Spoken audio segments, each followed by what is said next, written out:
Welcome back to the Tasting Room. This is a fun episode. Aaron Underwood in the house. How are you doing, sir? I'm wonderful, John. I appreciate it, man. Of course. So do you want to give everyone your official job title? I don't try to guess or like remember people's job titles. I just ask and then... Just a straight up regional sales director. Okay. You know, so markets are Oregon, Nevada, Arizona, New Mexico, Texas, and beautiful state of Oklahoma. So I think the important thing is that we say who for. So Kermit Lynch Wine Kermit Merchants. Lynch Wine correct? Merchant. Okay, Those guys. Okay. Yeah, That's the important part of this. That's why the we important- have. That's why we have the good-looking important wines in bottle here. placements to make sure that we. How'd you get into that? What was your foray into that world? Oh God! And real quick, do you care which one I pour first, or do you want to talk about what you brought? Jump in there. Let's do that. We'll talk about it real quick. Okay. I just wanted something at least that we could enjoy. We don't have to go deep down into the wine, especially since Tempier Bandol Rosé kind of speaks for itself a bit. Fair. Yeah, that one's always interesting when people ask me to talk about it. I'm like, nah, that's No, just drink There it it is. and we'll be good. Guess Here, what? You I'll drink be it. that person. Yeah. you'll love it. But then hopefully we'll end up talking about the Denajan Robert Denajan family. We brought a bottle of Le Puy Fusé that's it's like maybe 100-year-old vines and. No big deal. No big deal.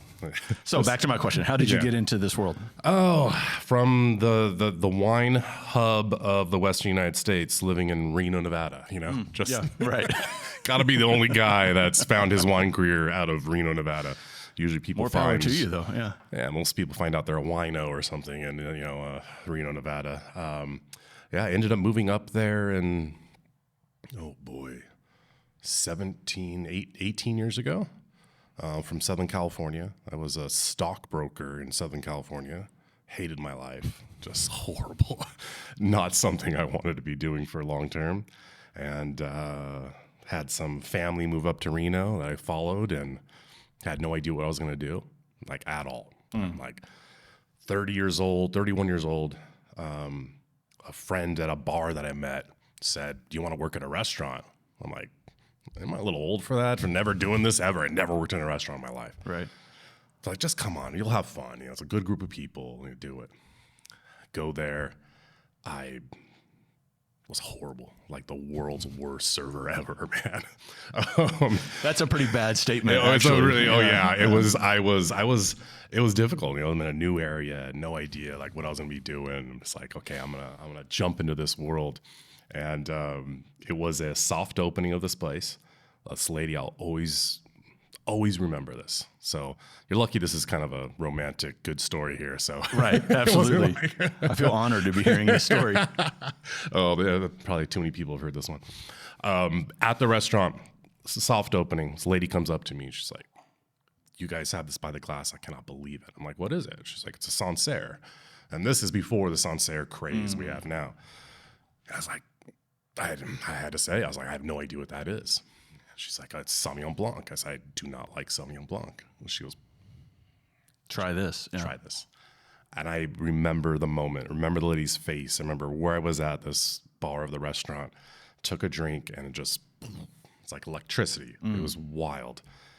And she's like, "Oh, it's this producer in Sancerre called Hippolyte Reverdy, which is a Kermit Lynch wine." And I had no idea who Kermit Lynch was. I had no idea about the wines. I went to the wine buyer and I said, "Is this the guy that did the staff training?" She's like, "Yeah." I said, "Next time he's in, can I please just sit down with you guys and just try to learn what he has? Because I've never had wine like this in my life." She's like, "Yeah, let's do it." 3 months go by. Owner of the restaurant's like, "Aaron, we love you, but you're just not that good at this job." Back to the you're not good at a server You're job. not a really good server. It's just not in the cards. And what happened is they ended up kind of putting me together with the guy that was bringing the wines. He was the owner of a small distributor in Reno, Nevada. And he gave me a job. I'd never been in the wine business ever. And so I'm in Reno, Nevada. This is, this is 2005, I think, right around there.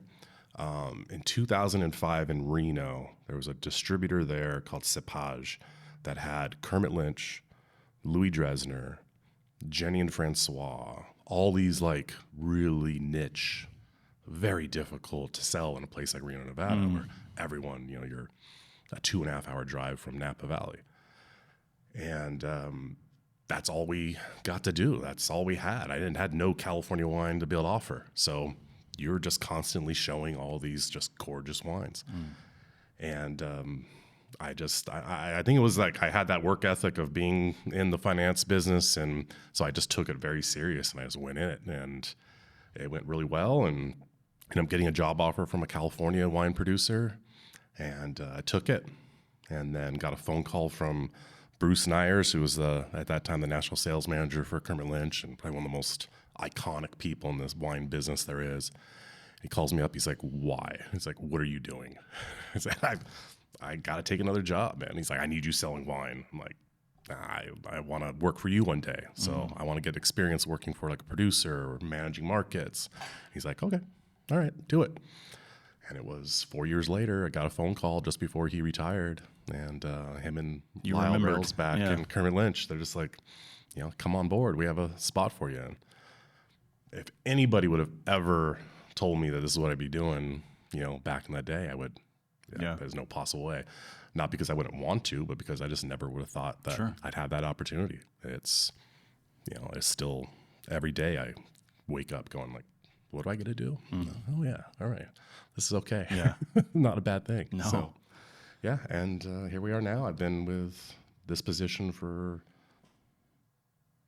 Sunday will be 5 years. Congratulations. Yeah. Appreciate it. Yeah. We keep track of that because at Kermit Lynch, you have, when you start, you get an email introduction to everybody just saying, oh, this is, who this person is, this and that. That's it. Until you're there for 5 years. After 5 years, they send another email to everybody. This is his 5-year anniversary or her 5-year anniversary. And then after another 5 years, they send another one. And so whenever I would be sitting there the first few years, I'm like, oh my God, I can't wait to be, I'm that guy and that, because I'm like a baby there. The average tenure at Kermit Lynch is like 14, 15 years. Jeez. Of everybody. That's awesome. Wild. That speaks well to the company. Yeah. People don't want to leave, there's worse things to be doing, I guess. Absolutely. Yeah. Yeah, it definitely speaks to, I would imagine, the culture of the company that so many people are so tenured there. For people that don't know, like, when you hear wine merchant, what does that mean? Like, what is Kermit Lynch wine merchant? That's a good question. I think wine merchant's a fancy name for people selling wine, man. Just, but, I mean, that's one of the things we just love to talk about. Something that, especially since last year, we just had our 50th anniversary. So it's been 50 years of Kermit Lynch being a wine merchant. But so Kermit started as importing wine.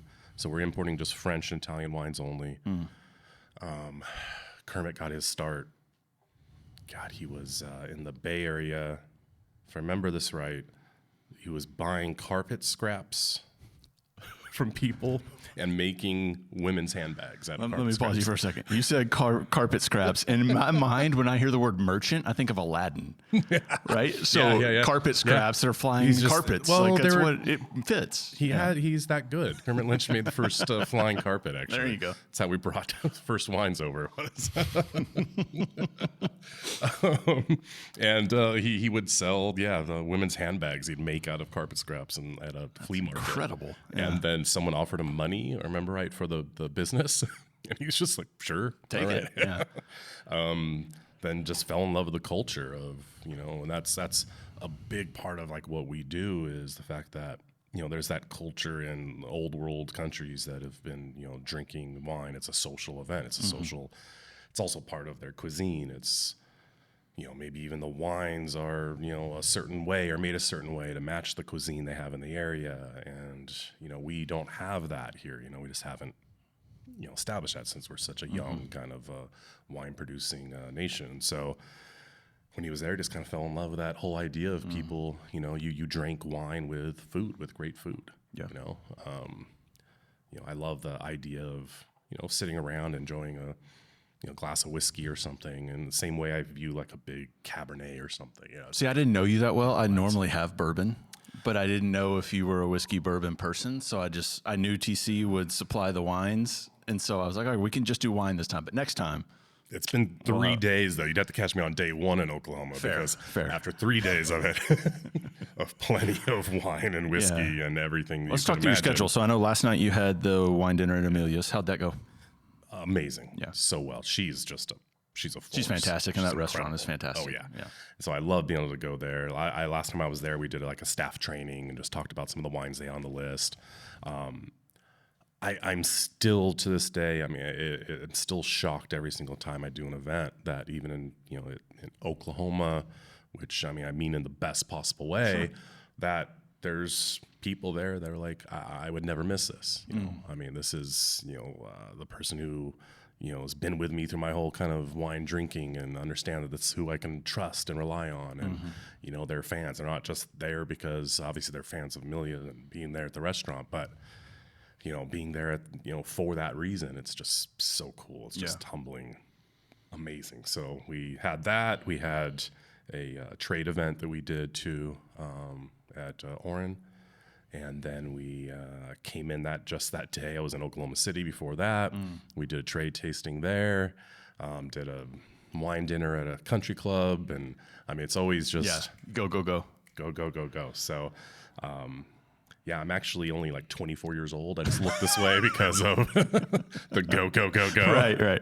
Drink. I do love Matt and Oren. They do a fantastic job over there as well. Great job. That's one of my favorite parts about Tulsa and like doing this podcast and just knowing the industry as I do. Like, it's kind of like you said, it's not meant in a insultatory, or if that's a word, or insulting way towards Tulsa, but the food scene here, like I have some of my favorite restaurants in the state are in Oklahoma City, but the rest of them are here. And the food scene here is really, really good. Well, and you have, that's like, there's certain areas in the country, you end up just kind of falling in love with the idea and the concept of it all because they take it so serious. It is a profession. It is a profession. It's one of the greatest professions. You're out there providing an atmosphere for people, opening their minds with, foods, wines, it's an incredible kind of industry to be a part of. And I love it. There's certain cities that just take that, really serious. And, you get that and you see it here, without a doubt. So it's, people think of just, flyover states kind of thing. Right. I have people ask me all the time, in the business, other producers, other importers, and like, oh, you have Oklahoma, man, that must be kind of rough. You probably don't go out there much. I'm like, no, I don't. Nah, it's really difficult. It's a difficult place. You don't want to go there. I'm like, you don't want to go there at all. You don't want to see that, that Ranch Acres has probably one of the greatest. Emily's one of my favorites. I love Ranch Acres to death. One of the best setups, one of the greatest, really import wine, selections there is. And I don't want anyone else to know that because now it's out. But I can edit that part out. Okay, thank you. I appreciate it. So, do you deal with both on-premise and off-premise? Yeah. Or do you just have one or the other that you focus on? That's a great question because it is a big part of our business is that we have to rely on independent businesses. We don't have enough wine. We also don't want to deal with business of like grand scale. So none of the big box stores, no national grocery chains. It's just we have to rely on that, small independent retailer, rely on that small independent restaurateur. A lot of times that's how people end up learning about some of our wines. Is that there's a restaurant that has something by the glass that no one would ever even have tried somewhere else, and they love it. They then go to their local retailer saying, "Hey, do you have this?" And that's kind of how we get a lot of times new producers and new wines kind of to take off, and so we have to rely on that. So it's seeing some of the issues and the stresses and, what comes with it, especially during COVID and stuff that a lot of the small businesses went through. It was tough, really tough. But, I was just happy to be with a, established company that has been doing business right and made it through it. Yeah. So only doing French and Italian wines, how have you seen, like, I don't want to say America as a whole because I know it's just so vastly different between like East Coast, West Coast, and then the flyover Midwestern states that you're talking about. But just, in a broad sense, Americans can be very like, oh, I only want to drink American Napa stuff, or I want to do this. How have you seen the French and Italian wines kind of take hold in the U.S.? And again, it does kind of depend on the market a bit. But I think we've just turned into such a global kind of, marketplace as a whole that, we still get, it depends a lot of times, maybe even age groups and stuff that, like, well, that's all I've ever drank is, American wines. And, I drive my Ford pickup truck and I have my American wines and I only eat this American. So when you whatever. say that, do you see that it's older or younger? That's what I was trying to actually put together. If there's really is one, because one thing is that our clientele a lot of times is older clientele. Okay. Because I think you also get to that point where, you grow up and you become a professional, you become maybe, you found your way and you're a little more comfortable in your means and you can afford a $50 bottle of wine, and a lot of times that's, something that we have to kind of rely on because none of these, the wines are, it's hard to, sell. We have everything coming from, $12 retail wines to $4,000, $5,000 retail wines. That's a big gap. It's a big gap. That's So you're relying on a really big demographic, at that time. But we do see a lot of younger people now getting into wine, and it's one of those things that I think I don't know, go straight into this right now because it's a topic that we talk about all the time. But the natural wine world kind of. Oh yes, I did want to talk to you about this. Yeah, I knew we'd get there. It's always a topic. There. Yeah.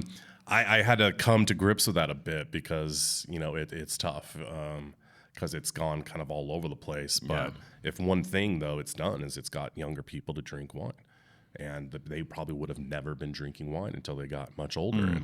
And we're already starting to see that kind of correction of it too. And I hate to call it correction, but, like maybe they started off with, this really kind of unique, crazy, natural wine. And then as they get a bit older now, we've seen through enough years, they're like, oh man, I really like this wine, kind of world. And let's try some of these more serious wines. Let's try a wine that is from a certain region that should taste a certain way.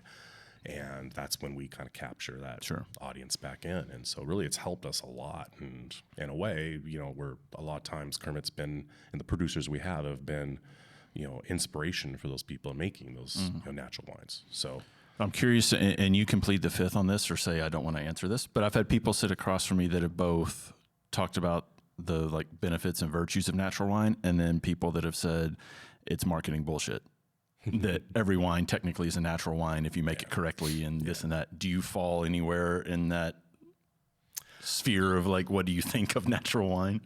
And again, you can say, hey, we're not going to talk about this because I don't want to. The nicest way possible. Yeah. Or you can just be a complete ass. It's fine. Someone saying that natural wine is just a marketing ploy is because of the fact that they can't make it. They haven't figured it out. They don't want to take the risk. They don't want to take the work to do it. Yeah. It's hard. It's a lot of work. I would imagine. Yeah. We're going to go straight into being an asshole.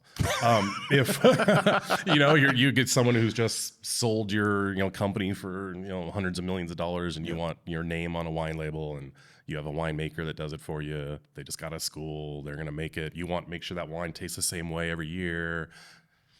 It's easy to do with, making up a kind of a recipe and having a way of, using industrial, commercial yeast and adding different enzymes and adding whatever you need. And you can do that, and it's, it takes quite a bit of time and effort to get to that point where you can make what we want and what we expect from people is making a natural wine that you shouldn't really know that it's a natural wine. Yeah. I mean, there's some things that, after you've been drinking for a long time, you kind of, this Robert Dennejean, it's probably one of the most alive white wines I've ever had in my life. It's just, you could just feel the life in it. It's incredible. And that comes from that. It doesn't taste flawed. It doesn't taste, I helped somebody with a food and wine festival in Portland, and they were doing a natural wine panel. And this girl asked me kind of set up some of the wines, and I suggested a Guy Breton Morgon. He's one of our Beaujolais producers, one of the original, guys that started the whole natural wine movement. And someone on that panel tried the wine, and they're like, why is this wine on this panel? They're like, this is not natural. This is not a natural it's wine. not natural wine. Which is the best compliment you can Doubt receive. this is even right? native yeast fermented, all this whole thing. And I'm just sitting there going like, oh my God.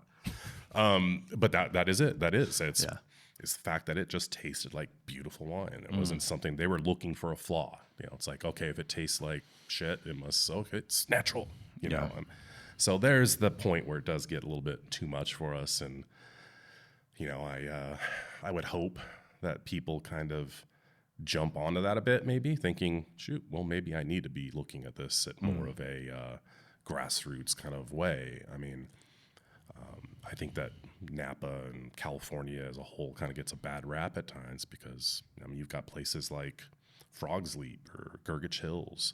It's like, I have nothing against the wines. I don't drink them, but respect the hell out of them. You know, those guys doing biodynamic farming, dry farming, you know, making wines that are pretty much natural, but maybe they use new oak or, you know, it's, you know, warm area and big high alcohol. They want to make it that certain way, but they're being respectful of the earth. They're being respectful of, you know, what's in the bottle. And, you know, those are the things that, you know, we have to kind of look at as a whole of, you know, saying this is, you know, they're doing a good thing. Yeah. So is that just a U.S. thing, natural wines? Or do they, not at all. Do they use that moniker elsewhere as well? It is a moniker that it's kind of, it's tough for us at times. We're like, do I want to use it? Right. You know, minimal intervention, zero intervention. You know, So those are code words for natural wine as well. Yeah. But I've talked to Kermit about this once, 1980, whatever it was, that he wrote his book, Adventures in the Wine Route. He talks about as natural wine. And he used that term back in the 80s. And I think that probably came from just, you know, realizing that there was a difference in how wines are made. And you had to kind of have some kind of, you know, differentiation of, you know, kind of make sure that you have a term that shows that there are people out there that are making a wine that aren't manipulating the hell out of it, you know? Yeah. And, you know, a natural wine as a whole, I mean, I had someone one time reach out to me from a wine bar. It was in Portland, Oregon, and she was in Georgia, and, you know, in the country, not, you know, Atlanta. Right. And she's like, I was in Georgia and I was at a natural wine fair and I had all these wines. She's like, they were spectacular. They were clean. They were beautiful. They tasted nothing like what we have here, the same wines. And I think that was something that Kermit figured out a long time ago. I mean, really at the very beginning was that if he was going to bring these wines over, they had to be treated with just the utmost respect and care. And so whenever he started bringing wines over, he was the first person to ever say, I was going to use just refrigerated containers only. Because back in the day, they'd be shipping them the cheapest way they could. You'd have containers and ships going through Panama Canal in the middle of summer. Nice and warm. Baking the hell out of the stuff. And people would then, you know, say, okay, should I have to even add more preservatives to the wine to make sure it gets through those kind of situations? And so for him to find these wines that were being made in this way, they were really never meant to or thought about, you know, exporting the wines because they knew that they wouldn't last, they wouldn't hold up.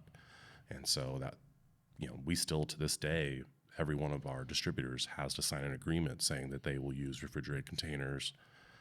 Some of the wines they have to sign an agreement saying they'll use refrigerated trucks, that the wine has to be kept at a certain temperature, everything. So we want to make sure that things are, you know, done the right way. So can you walk us through the process? And this might take a minute from when Kermit Lynch Wine Merchants identifies a producer to when it hits the shelves in your, wherever you're listening to this, your local store. Like how many people do you have to go through? Because Kermit doesn't actually own vineyards or wineries. So like, what's that process like?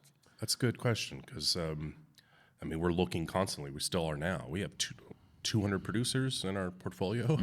They're just so small. And like, so we have to have like kind of more power in numbers in that way.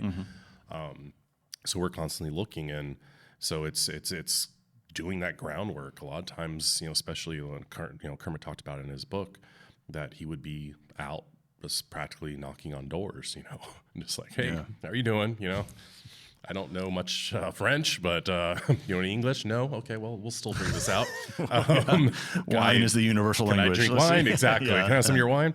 And actually, and a lot of the times, and this is, again, I think something that's a real testament to what Kermit set as a standard for us, was that even if he meets someone and saying, I really like your wines, but, could you please, for at least for us, especially when he first started, he was telling everyone, because he kind of figured out the fact that he liked wines that weren't filtered. So he would say, especially in the domestic market in France, they had to filter everything back then. People didn't want to be at a fine dining restaurant and end up with a bunch of sediment in the glass. Yeah.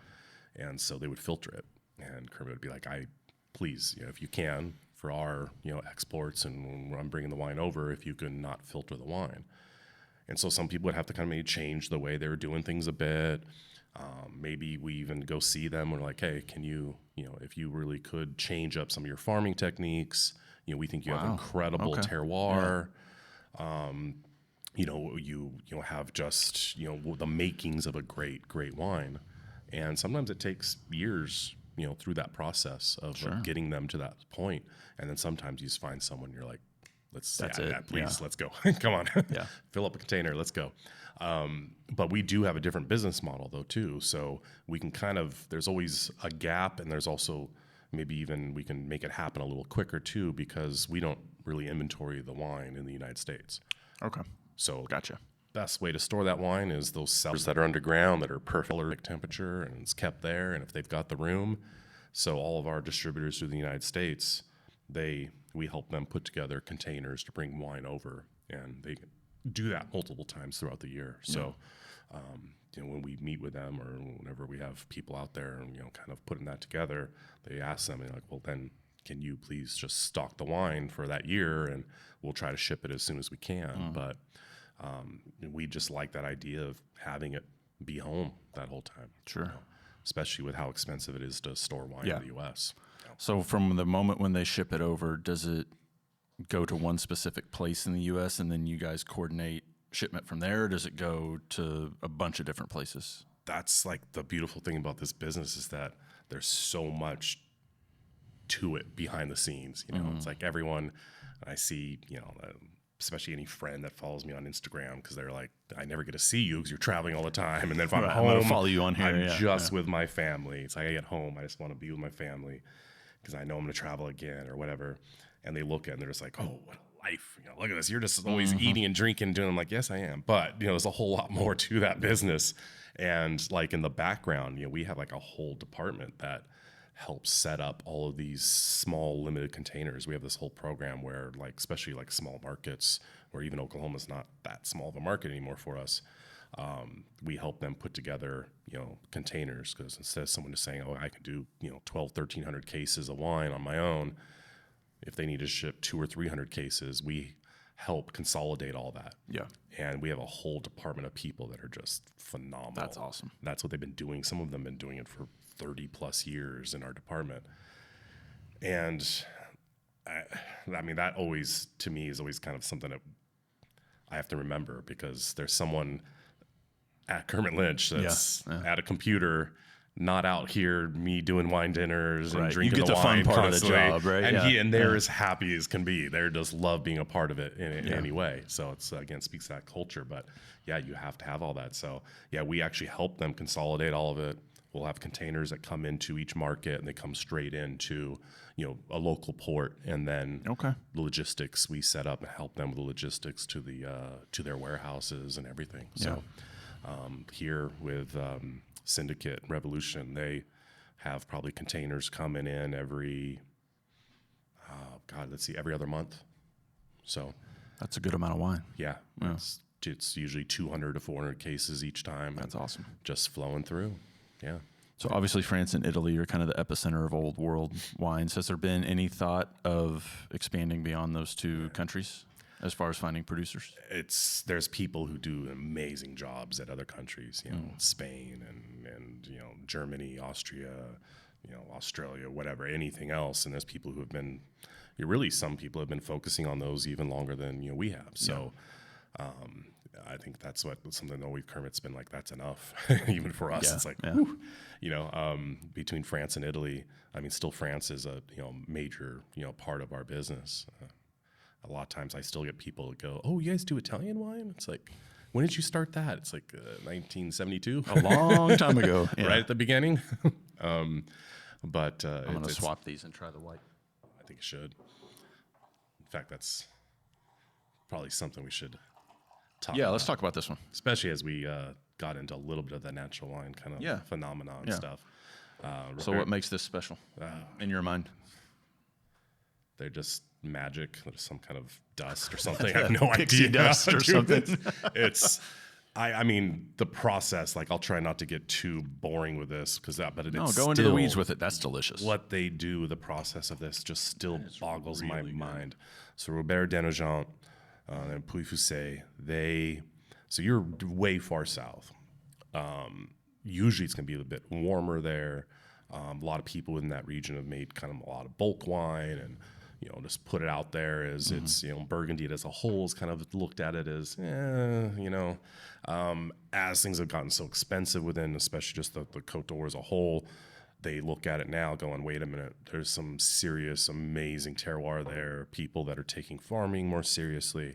And one of those was Jean-Claude Robert. He's, like when we go to France and we go on these trips and we go meet, and see all the producers, we'll drink their new wines and just kind of catch up with them. And you go to Beaujolais and, one of the most, really famous parts of our portfolio is the producers in Beaujolais. That's where kind of more of the natural wine movement was kind of kickstarted and moved on from Jules Chevet, kind of teaching Marcel Lapierre and John Foyard and J.P. Thevenet and Guy Breton. One of them was Jean-Claude Robert. And so when we go taste with those guys, you'll be at Lapierre, the Gang of Four, the guys that Kermit kind of termed, coined this term for these guys that were kind of flipping the world over and just going, like, this is what we're doing. We're going to make wine with no additions at all, and we're going to go back and kind of reclaim Beaujolais as a whole. And you go there and you're still sitting there, you're like, oh my God, yeah, that's, there's Jean Foyard, there's his son Alex, there's the Lapierres and the kids are there, and you couldn't be in a better place. Jean-Claude Robert walks in and he's like, things just stop.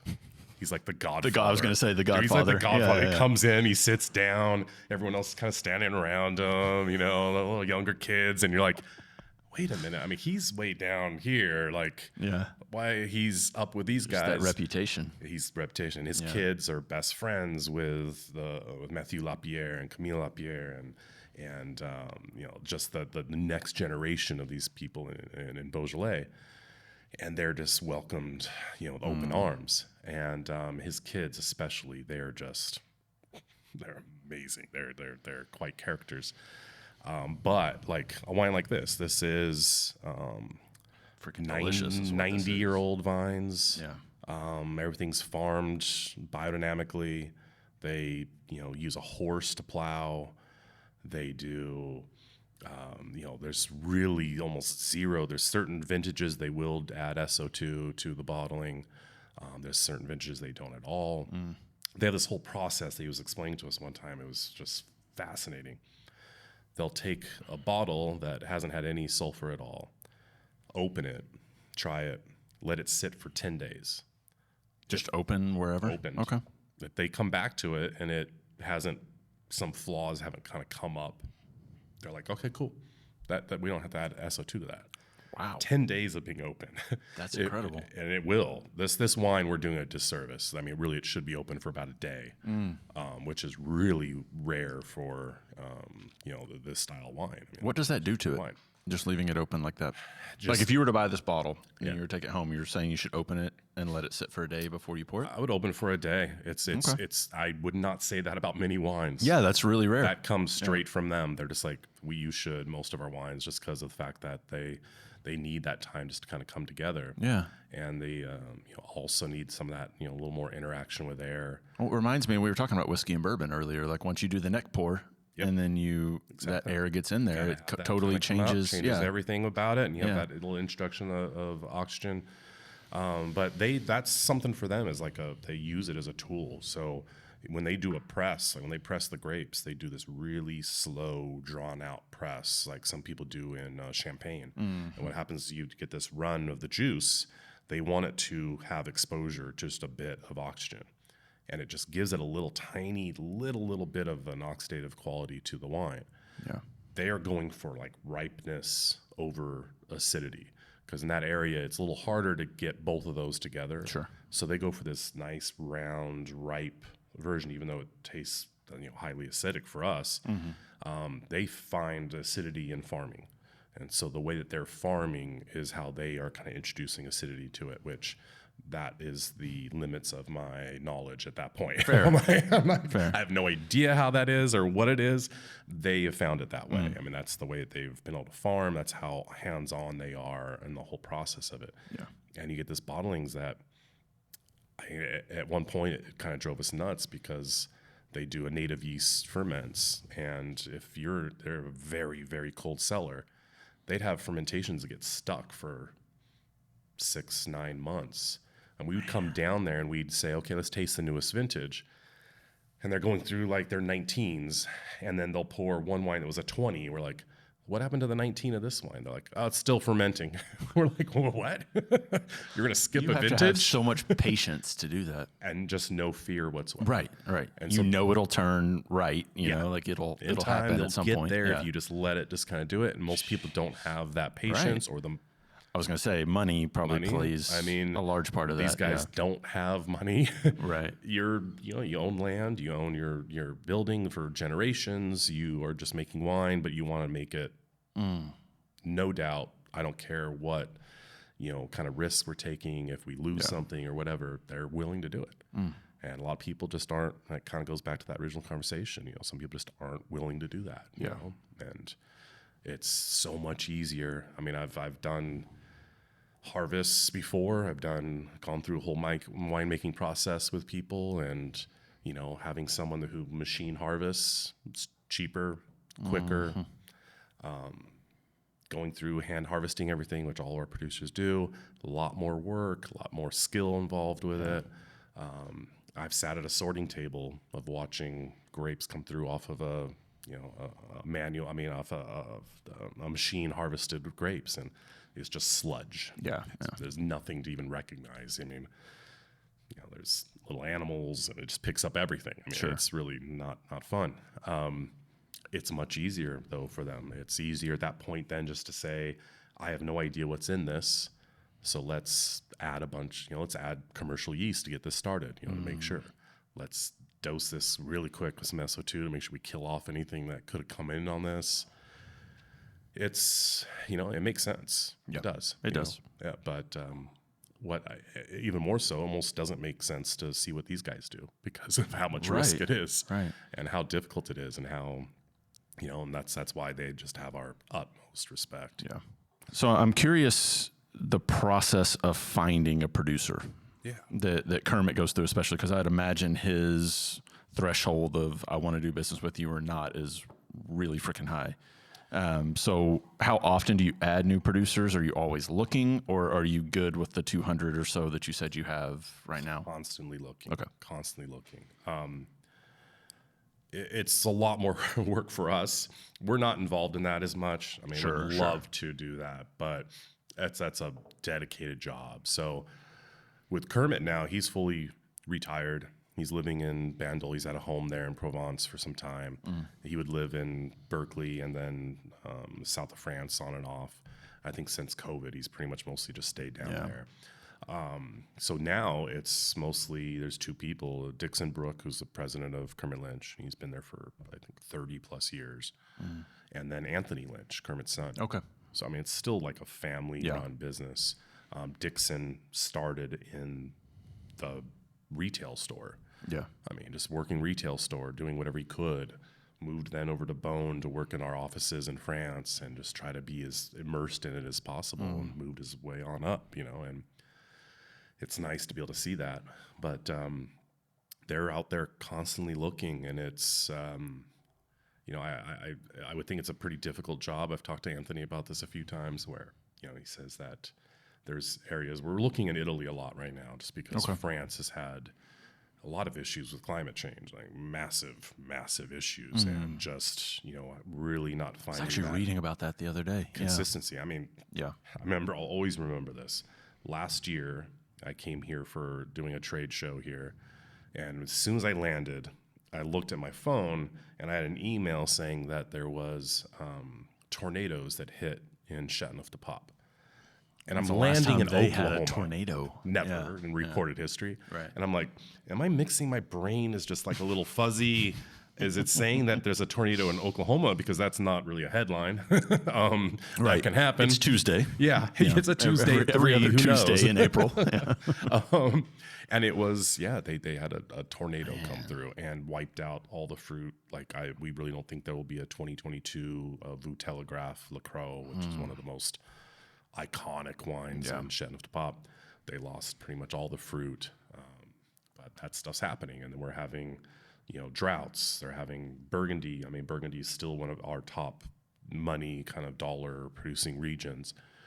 And, 21, there might not be even really much white Burgundy in the marketplace at all because they lost, most of it to frost. Yeah. They get these, buds starting to break and they get like a weird sunny week in the, middle of, February and things start budding out of nowhere and then it gets frost and boom, it's all gone. It doesn't recover. And that's been tough, to rely on. So, we're looking more and more in Italy where they're having just consistent vintages over and over and over again. And Anthony said he's gone through certain villages and certain areas of Italy, and we're always looking for like that farmer. We want someone who is, that's their job, really. Right. I mean, great wine is made in the vineyard. It's not, You're looking for the overalls and the people that you are want that in calloused hand. Yeah. You want someone who's just like, I'll talk to you later after I'm done plowing, or whatever. And he'll meet these people and they're like, oh, no, we have an enologist that, helps us and has made our wine.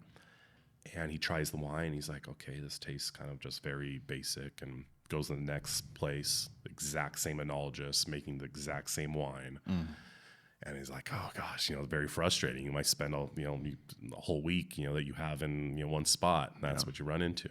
And then you find that just right place. Like we just added a Brunello producer that they weren't farming organically. They were using commercial yeast. They were just starting to kind of make their own wine. They'd been selling their grapes from the beginning of Brunello being set up as a region. And they just had this perfect terroir. And so it took some time, but of Dixon and Anthony just telling them like, hey, like we talked about a little bit earlier, like that was a perfect example of them like, let's switch to organic farming. It will help you get to a point. Then you can start using native yeast ferments because you'll have a little more biodiversity. You'll have that yeast there. Also give some time for maybe some of the commercial yeast to kind of get out of the area, and they're working towards that. They've gone to that direction. We jumped on early just because we knew that this would be a great producer in time. And whatever we can kind of grab right now, there's a lot of people looking for wine. Sure. There's a lot of people who are importing wine. Yeah. So it's kind of a race, but we're fortunate that, we've got that, at least a name and a history that people are like, okay, wait a minute. No, I want to be. Yeah. We have people reach out to us too. Like I probably get an email, probably all Come of try us my working wine. for Kermit Lynch. Yeah. We get emails probably once a week from just someone just spamming everybody at Kermit.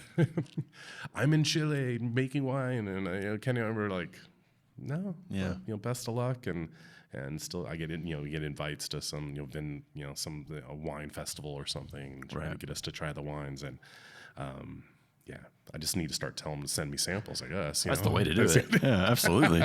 Oh, I'm the man. Yeah, I'm the guy you want to talk to. Send me the samples. I need 3 cases.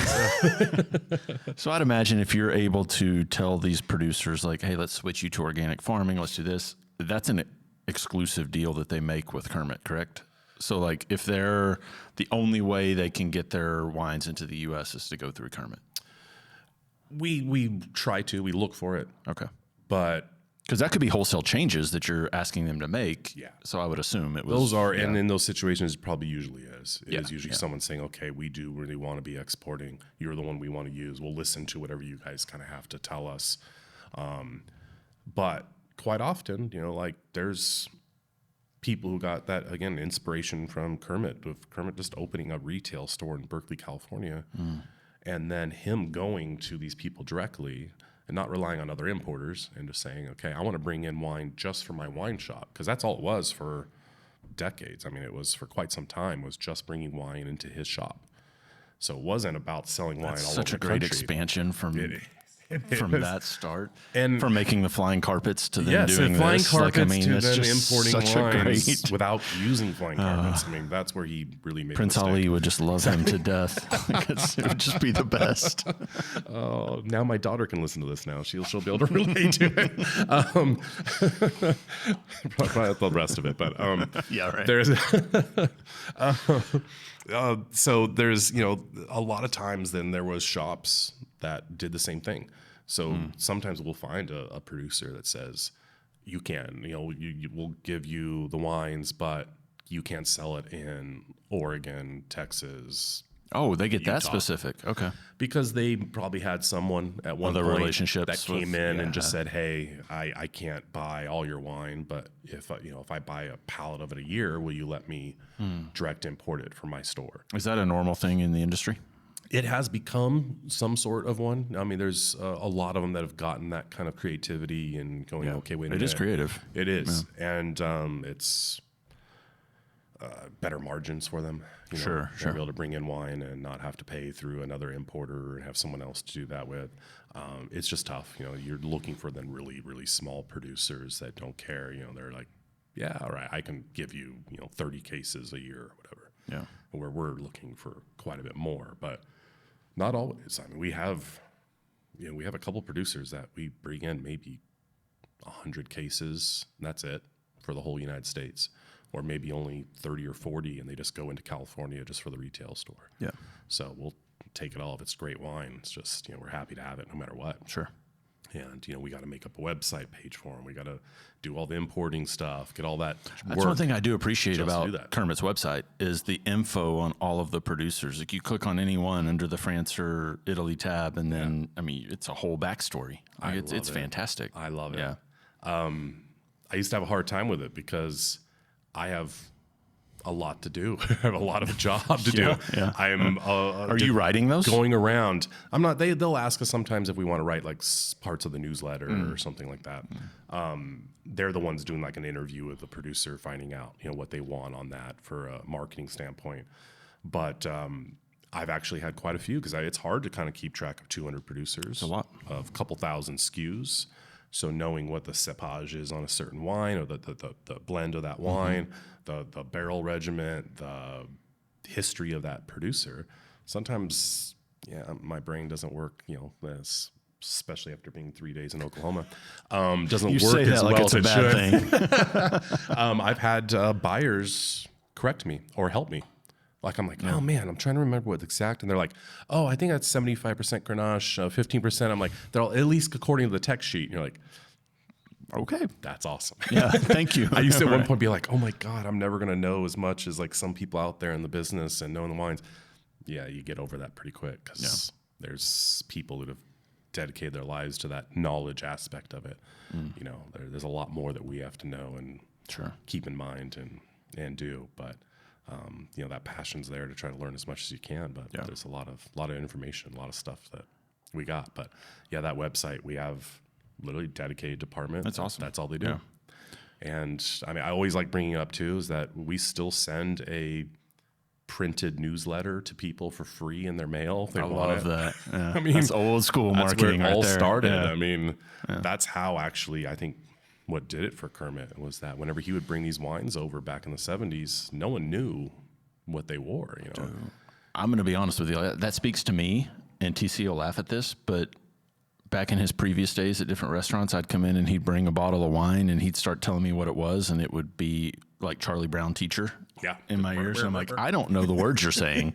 But when I go into Ranch Acres or wherever, I look for the Kermit Lynch. And I do that. And I'm not telling you that because you're sitting across from me, but I actually do that because I know if it's something I don't know what it says on the label, but it has the Kermit Lynch stamp on it, I'm like, okay, I know it at least goes through whatever quality checks it goes through, that it's going to be good wine. It makes me, every one of us, it not only like makes us smile, it almost makes us just kind of like, oh God, like it's like the most humbling, just beautiful thing. I get that, and I'm serious too. And I'm not just saying that because you're across from me. I hear it once a week at least. There's not a week I don't think that's gone by since I've ever represented a wine from Kermit Lynch that someone has not told me that. And it's still, I have sat there at times thinking about it, going like, how did we not screw that up? Right. It's easy to screw up. Yeah. 50 years. Like you think about something that someone bought, because Kermit Lynch has turned into, it's almost like a brand. It's a representation of something that people can, trust and rely on. If you think about 50 years ago, like if you're talking about something in the mid 70s, someone probably was like, I'm going to go look for a GE, TV or whatever, or Westinghouse. It's brand something. recognition is what it is. It's brand recognition. We probably don't buy that same brand now. It's probably burned us multiple times over because they've been bought by somebody else. It's been switched over. It's been made somewhere else, whatever it is. And somehow it's just we've been able to stick to just what Kermit's always stood by, that for 50 years you still have people to this day saying, I rely on that. Yeah, that's why I was asking what the criteria is to become a producer for Kermit, because it is so consistent. Like the varietals will change, where it's from will change, the region will change, all of that. But there's a trust there from the consumer side that whatever varietal, whatever region it's from, if it has that name on it, then it's going to be really good, a really good representation of what that is. And I think that's something too that we don't take for granted. We talk about it quite a bit because it's even more, it's even stricter than you would even think. I'm sure. Because we love using this example. I don't know if this story over time has become like the game of telephone, where how much story's been told, how much has changed. But there was a time where Kermit imported Sassicaia, which is an iconic, one of the most sought after wines in Italy. And they made a very traditional, a Tuscan wine at the time. And then they decided, the points, we want to go for, Parker, whatever it was, the Parkerization of kind of wines, of people trying to hit that palate strategy of big wines. The super Tuscan wines took over, and they're like, that's where we're going to go. Told Kermit's just like, you'll be successful, but we won't import the wines anymore. It just turned away something that could have changed the rest of his career. Sure. Yeah. And it's happened multiple times. We have it quite a bit where we want producers in Bordeaux. Yeah. But Bordeaux is a place where you have to go through too many hoops. It's they have actually a whole system where the producer makes the wine, they then sell it to a broker. That broker then sells it to an importer.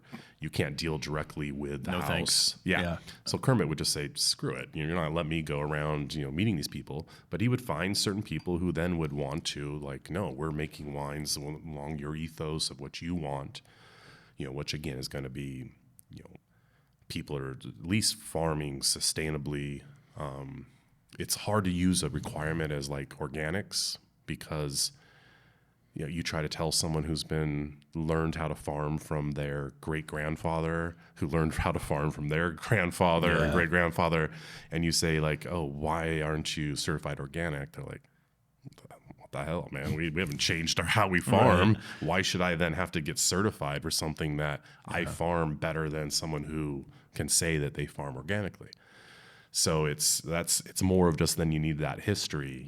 There's we have a producer in Liguria, Punta Crena, that they've been there for 500 years. Their winery is literally, and their vineyards are in the middle of this city called Verigote. It's this beautiful, beautiful beach community. And you go and pull up to his driveway and you try to find a parking spot. It's almost impossible in the summer because everyone's parking in front of his place to walk to the beach. To go to the beach, yeah. Because they were there 500 years ago before any, buildings were there. And now it's like this big beach resort. And, you're just asking him, like, people ask, like, is this like, is it a natural leaning wine? Is it organic? Is it this or that? I'm like, you ask him, he'll just tell you, I've farmed the same way that everyone has here for 500 years. So I don't know what that requirement is. Like, what does that, match? There was no Roundup. There was no, artificial kind of, fertilizers or anything. It's just that's the way they've been doing it. Is that something Kermit requires to be certified organic? Not at all, because of that reason. Because of that? Yeah. That means nothing really, because all that means is they have to do more paperwork and pay some money. Sure. Yeah. And some of these guys have, been doing it for so long that they're just like, and their requirements or maybe their qualifications of what they want to farm is better than what the organic certification is. Sure. And then some of them want to, just because they know that some people will be looking on that label going, oh, it's certified organic, I'll take that. Yeah. Because not everybody understands that if it says Kermit Lynch, then it's at least going to be farmed in a sustainable way. It's not going to have, hopefully, a bunch of junk inside there, So that does help. Before I delve us into our last topic, do we want to give love to the other bottle? We gave love to this bottle. Do we want to give love to that bottle too? Yeah, I've actually got a story. This just happened in January of this year. So this is Domaine Tempier. If there's anybody who's probably had more of a connection to like Kermit and just where he's almost like family there, it's the Peyrade family that own Domaine Tempier. It's, if you look, this is something I'll go through this kind of quick because can open up a whole other. That's what happens on here. We go tangents and things. It just happens. It says imported by Kermit Lynch Wine Merchant on the front of the label. Mm-hmm. Normally it's on the back. Yeah, right there. Yep.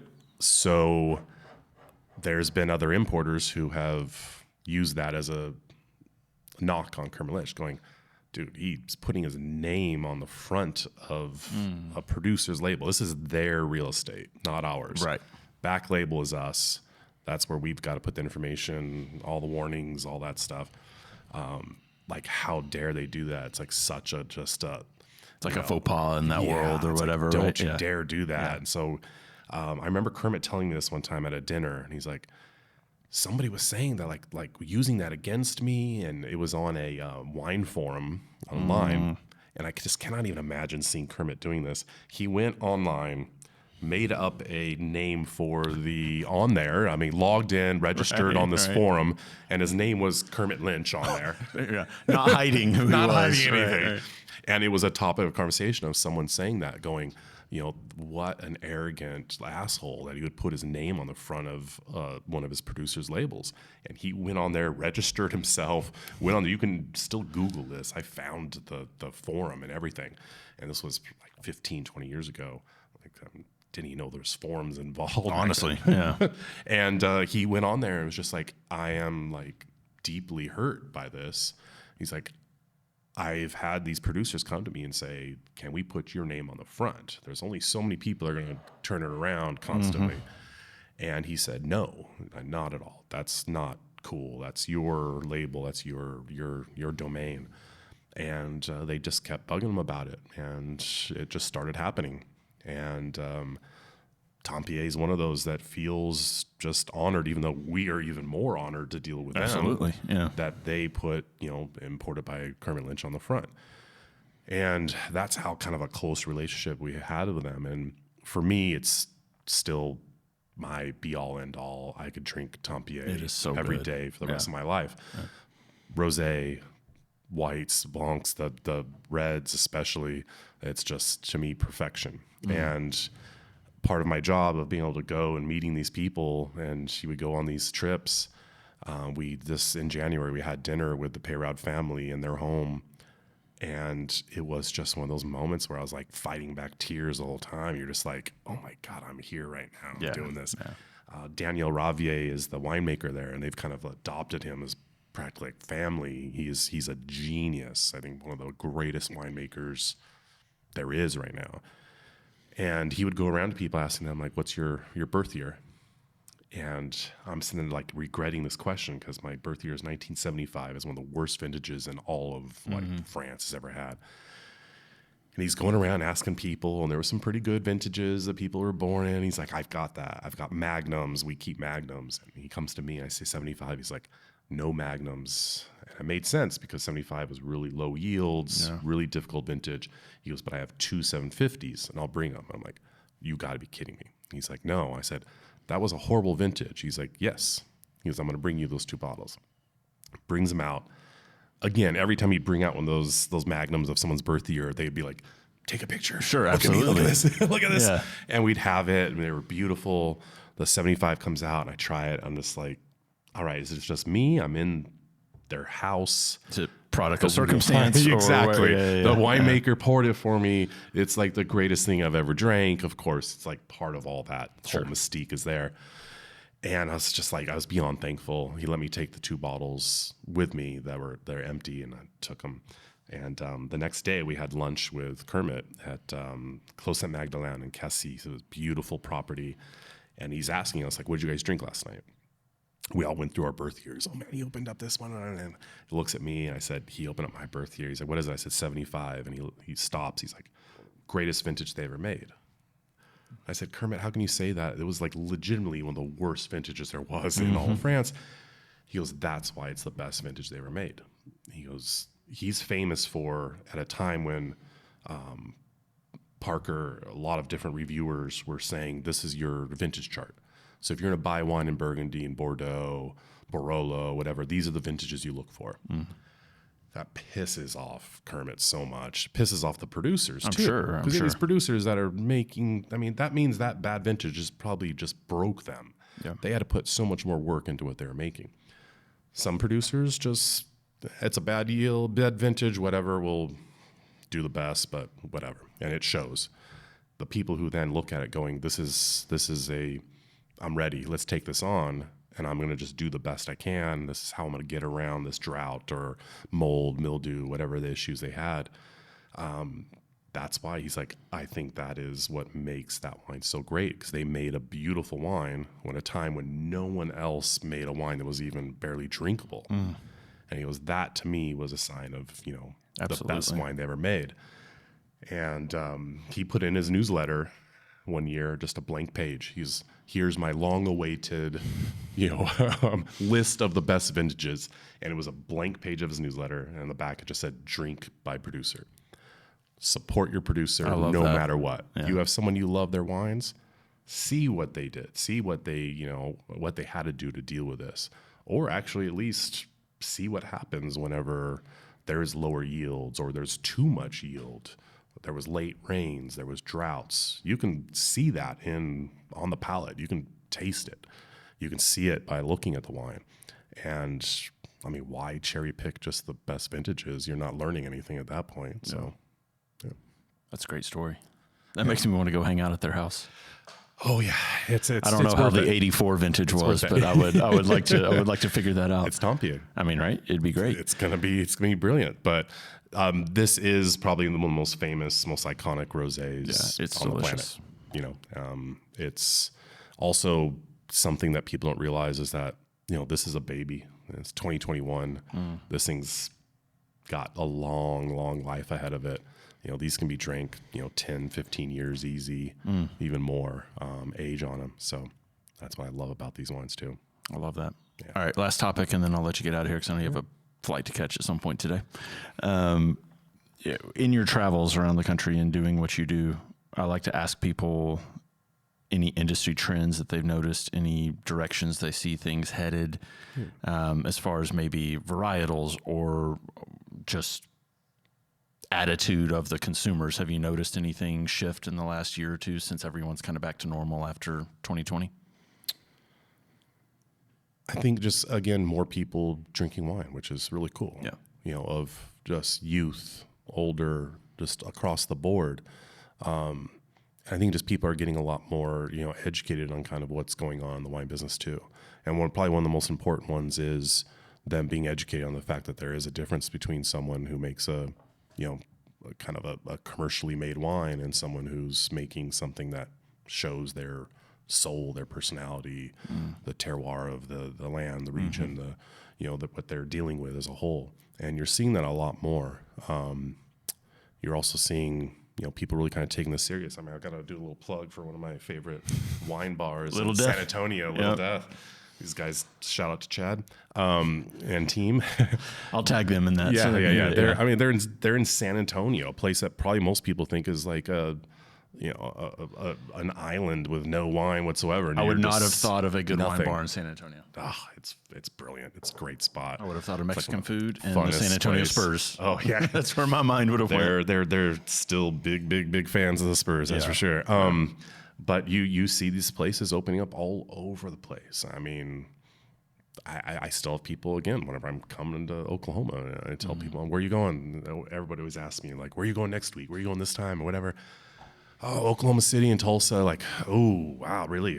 What did they, why do you have to do that? I'm like, because I want to. Because you have places like this that have great restaurants, great wine bars, places I want to go hang out. And you're seeing more of those in just markets. And I think with social media, like we've had quite a few. We have a lot of very highly allocated, difficult to find wines. And there was a time where, those went just to certain markets that knew what they were. Back again, when I first started in Reno, we'd have stacks of certain producers that I'm not even going to bring up because it's always an issue I bring up of the names we would just get as much as we wanted because we knew about it at that time. Now everyone knows what who Thierry Allemande is, or Jean Gonan, and some producers that we have that it's now I'm having to save wine for Oklahoma to allocate some of those hard to find producers because enough wine gets sold here. So it's become even like a bigger world for us in wine. So that's something that's just makes us so happy. It's a lot of work to get to that point, but there's much worse work that we could be doing. Absolutely. Yeah. I did think of one more question that I've always wanted to ask, and I don't know if there's an easy answer to it, so I don't know how you're going to answer this. But so you were saying the top end of what you bring in is like $3-4 grand, something like that. Yeah. And then there's I've had really good $20, $30, $40 bottles of wine. Yeah. In your mind, what's the difference from the producer in the $3 to $4 grand range to kind of what most people would normally buy at a retail store? Is it just age of where it's coming from and reputation of that producer, or is there something more tangible that makes it cost more than others? I really like that question because thank you. I do, because I think a lot of people are afraid to ask that because they think that, of course, come on, why wouldn't that wine be $4,000 a bottle? It's, there's a lot to it. It's going to be regions, sure. Of course, that, highly, highly expensive bottle is going to be, like Costerie, Corton Charlemagne. It's, one of the most epic white wines made in the world, probably one of the greatest there is. Very little of it made, and so, of course, it's going to be expensive. I guess quantity would be a good part of that. Yeah. Now, anything that Raphael Koch touches is pretty much gold. It's that good. Yeah. They are one of the greats. The thing is, though, is that, we have producers like Sylvain Fadat at Dopiac. We have producers like Maxime Magnon that are in Languedoc-Roussillon. This is a region that most of the bulk $4 grocery store Vin de France wines are made. It's a place where they just grow. You can grow as much grapes as you want, yield-wise. It's just so beautiful soil. It makes tons of wine. Those guys probably work harder than someone who has a $500 bottle of wine. Interesting. To make because of where they're at, their price points are kind of held back because people aren't going to spend that much from a wine from a certain region.